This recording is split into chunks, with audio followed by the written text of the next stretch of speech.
آج ایک تو ہمارے ملک کی آزادی کا بھی دن ہے، تو پاکستان کی آزادی تمام پاکستانیوں کو بہت بہت مبارک ہو۔ اس دنیا میں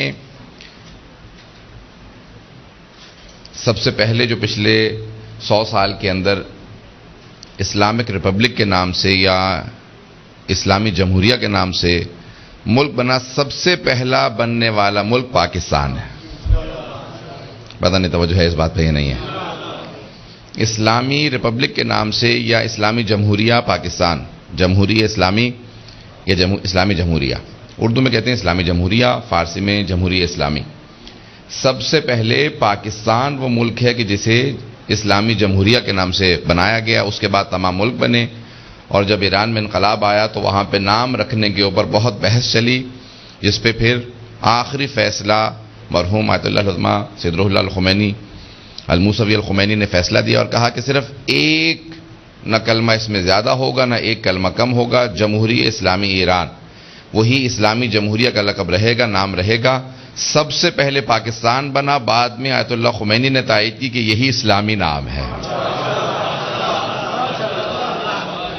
توجہ تو ہوگی میرے ساتھ؟ سب لوگوں کی توجہ میرے ساتھ رہے گی اس جملے پہ۔ اب ہمیں نہیں پتا پاکستان جو ہے وہ کتنے بجے بنا، لیکن ہمیں سیاستدانوں نے بتایا ہے کہ 5:12 پہ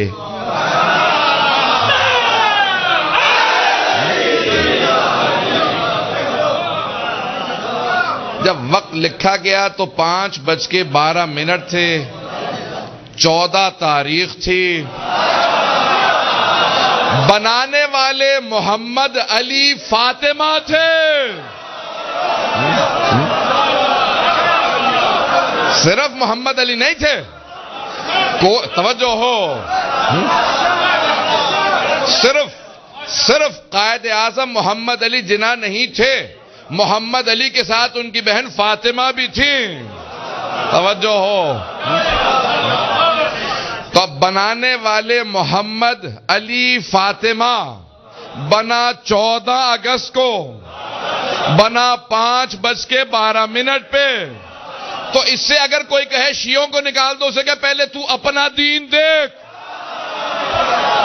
تو اپنے ملک کی تعمیر کا دن دیکھ، وقت دیکھ، شخصیت دیکھ، پھر اس کے بعد فیصلہ کر تجھے رہنا ہے یا نہیں رہنا۔ شیعہ تو یہاں رہیں گے۔ بنانے والے قائد اعظم محمد علی جناح، درست ہے کہ ایک آغا خانی اسماعیلی فیملی میں پیدا ہوئے تھے، لیکن 1911 میں ان کا خوجہ جماعت، بمبئی کی جماعت میں خوجہ شیعہ اثنا عشری جماعت کے اندر ممبرشپ فارم موجود ہے، جہاں پہ فارم انہوں نے پر کیا اور کہا کہ آج سے میں اعلان کر رہا ہوں کہ میں 12 کا ماننے والا ہوں۔ پتہ نہیں توجہ ہے یا نہیں؟ تو انہوں نے اعلان کیا تھا کہ میں 12 کا ماننے والا ہوں، اب جتنے بھی پاکستان میں بسنا چاہتے ہیں وہ کم از کم 12 کی مخالفت نہیں کریں گے۔ فیضان گرامی، اس میں بے انتہا شیعوں نے قربانیاں دی ہیں، اور جتنا پیسہ اس میں شیعوں کا لگا، کسی کا نہیں لگا۔ آج چند شخصیات کا نام جلدی جلدی پیش کر دوں گا، کیونکہ آج پاکستان کا روز تاسیس ہے، جلدی جلدی اشارہ کر رہا ہوں تاکہ آپ بہت خود اعتمادی کے ساتھ کہہ سکیں، سر اٹھا کے کہہ سکیں میں پاکستانی ہوں اور میں شیعہ مسلمان ہوں۔ پاکستانی اور شیعہ مسلمان ہوں۔ ہمارا پہلا فریضہ ہے پاکستان کے اندر پاکستانی ہونے کی حیثیت سے، اس کا اگلا زینہ ہے مسلمان ہونے کی حیثیت سے، اور آخری مرحلہ ہے اہل بیت کا ماننے والا شیعہ ہونے کی حیثیت سے۔ ہم اپنی تینوں حیثیتوں سے کبھی انکار نہیں کر سکتے۔ ہمارا فریضہ ہے پاکستان ہونے کی، پاکستانی ہونے کی حیثیت سے ہم پاکستان کی فرائض ہیں، ہماری گردنوں کے اوپر حق ہے پاکستان کا، اور ہماری مادر وطن ہے پاکستان، ہماری ماں ہے، ہماری دھرتی ہے، ہماری سرزمین ہے، اور حب الوطن من الایمان ختمی مرتبت کی حدیث ہے شیعہ سنی کتابوں میں کہ وطن کی محبت ایمان کی علامت ہے۔ اسلام میں نیشنلزم کا تصور نہیں ہے، انتہا پسندی کا، لسانیات کا، قومیات کا کوئی تصور نہیں ہے، لیکن وطن سے محبت ایمان کا جز ہے۔ پتہ نہیں بات واضح ہے یا نہیں؟ لسانی تعصب کا اسلام میں کوئی بھی اصلاح لسانی تعصب کی کوئی گنجائش نہیں ہے. نسلی تعصب کی، رنگ کی، نسل کی، قومیت کی تعصب کی کوئی گنجائش نہیں ہے. لیکن اسلام نے اپنے وطن کی محبت کو ایمان کا جز قرار دیا. پیغمبر اسلام فرماتے ہیں کہ اتنی مدت ہو گئی مجھے مدینے آئے ہوئے، اس کا نام یثرب تھا، میری وجہ سے مدینۃ النبی رکھا گیا، لیکن مجھے آج بھی مکہ یاد آتا ہے. مجھے آج بھی مکہ یاد آتا ہے. حب الوطن من الایمان. پیغمبر اسلام نے کہا کہ کبھی انسان کے دل سے وطن کی محبت. اگر کوئی ملک کا خائن ہو، خیانت کار ہو، تو سمجھ لیجئے منافق ہے، اگر بات واضح ہو رہی ہو.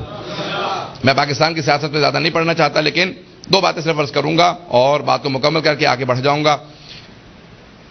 آج عزیزان گرامی، پاکستان کے اندر جتنے بھی حالات جو بنے ہیں اس کے اندر ہماری اپنی کوتاہیاں بہت زیادہ ہیں، پاکستانیوں کی اور اس کے اندر پھر شیعوں کی. اگر ہم متحد رہتے تو جس طرح سے پاکستان جب بنا تو اس وقت صرف 10% آبادی شیعوں کی تھی اور شیعہ لیڈ کر رہے تھے، رہبری کر رہے تھے. اس وقت شیعہ رہبری کر رہے تھے اور سب شیعوں کے پیچھے قیادت میں چل رہے تھے. سب جانتے تھے، صرف اور صرف یہ جو تکفیری ہیں اس زمانے میں بھی کہتے تھے نہیں یہ قائد اعظم نہیں، کافر اعظم ہے. یہ نئی بات نہیں ہے. پتہ نہیں آپ لوگ گھبرا کے سن رہے جیسے سر مجھے ہی پتا. اس زمانے میں بھی بعض دیوبندی حضرات، بعض یہ تکفیری عناصر، یہی اہل حدیث جو زمانے میں بہت کم تھے، اس زمانے میں بھی قائد اعظم کو کافر اعظم کہا کرتے تھے. خود اہل سنت کے علماء نے لندن میں اقرار کیا اس بات کا کہ وہ اس زمانے میں بھی کافر اعظم کہتے تھے. لیکن تمام بریلوی افراد جانتے ہوئے کہ قائد اعظم شیعہ اثنا عشری ہیں پیچھے چل رہے تھے اور کہتے تھے یہ قائد اعظم ہے. مانتے تھے کہ قائد اعظم ہے. یہ صرف شیعہ نہیں مانتے تھے. شیعوں نے قیادت کی 10% آبادی تھی، آج 20% آبادی ہے. ہماری آبادی دگنی ہوئی ہے. زیادہ تر پاکستان کے اندر پیدائشی شیعہ نہیں ہے. پتہ نہیں توجہ ہے یا نہیں ہے. زیادہ تر کنورٹیڈ ہیں. زیادہ تر وہ افراد ہیں جو شیعہ ہوئے ہیں. پاکستان کے اندر اس وقت تقریباً آدھی آبادی شیعوں کی جو ہے وہ کنورٹیڈ ہے، وہ شیعہ ہوئے ہیں، پیدائشی شیعہ نہیں ہے. 10% آبادی تھی جب پاکستان بنا شیعوں کی، آج 20% آبادی ہے. لیکن آج پاکستان میں شیعوں کا کوئی پرسان حال نہیں. کیوں؟ کیونکہ نمبر 1 قیادت کا فقدان ہے، نمبر 2 اتحاد کبے انتہا فقدان ہے. پاکستان میں شیعوں میں آپس میں اتحاد نہیں. تیسرے ہماری سب کے ساتھ وفاداریاں بٹی ہوئی ہیں، کہیں ایک جگہ ہم جمع نہیں ہیں. چند باتیں تلخ ہیں، سنیں گے، لیکن یہ میں کہہ کے گزروں گا کہ پاکستان کے اندر سے جو ہمارے حالات ہیں وہ ہماری اپنی وجہ سے ہیں. اگر ہم لوگ متحد رہتے تو آج بھی تمام کی تمام اقوام عالم ہمارے ماتحت اسی پرچم حضرت عباس کے تحت. قائد اعظم کھل کے شیعہ تھے، کہیں انہوں نے نہیں کہا کہ میں شیعہ نہیں ہوں.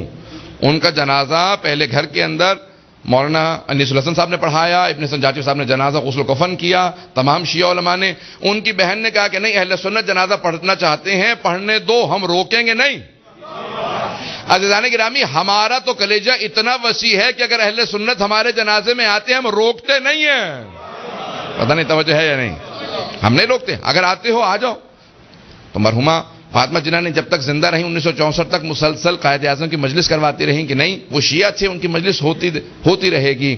اور آج بھی مجالس قائد اعظم کی جاری رکھنی چاہیے تاکہ وہ افراد جو شبہہ ڈالنے کی کوشش کرتے ہیں کہ وہ شیعہ نہیں تھے یا آغانی تھے، تاکہ انہیں واضح ہو جائے کہ قائد اعظم محمد علی جناح شیعہ اثنا عشری تھے، 12 اماموں کے ماننے والے شیعہ تھے.